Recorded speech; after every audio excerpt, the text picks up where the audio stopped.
When you're half alien and half human and spend your days tracking down illegal alien refugees, life's already a bit of a grey area. But for Marshall Holt, it may turn out that his only option is Asylum.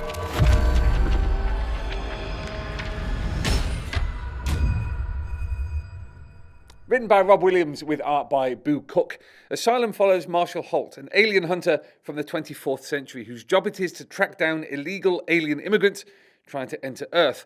Thanks to being half alien himself, he is able to use telepathic powers to locate these illegal off-worlders. But as well as battling prejudice from his own kind, he soon finds himself in the middle of a plan too terrible to imagine. Humanity has become insular and isolationist, and Holt is stationed on a lunar platform tethered to Earth, which is where alien refugees must be processed before being granted entry.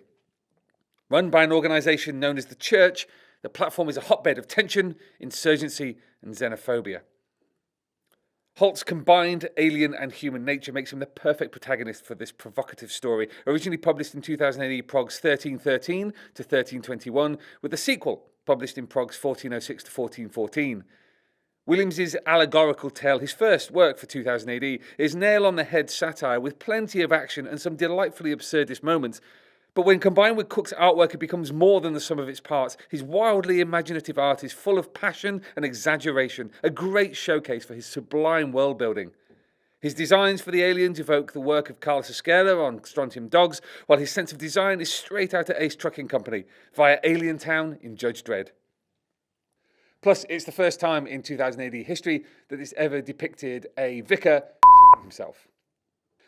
Asylum is mad, bombastic, and unafraid to wear its principles on its sleeve, and is available as a collection in print and digital from 2000 AD's webshop and apps. Well, thank you for joining us on another 2000 AD ABC Athletes as we continue our odyssey through the galaxy's greatest comic. Next week, we're off into deep, deep space for Atavar.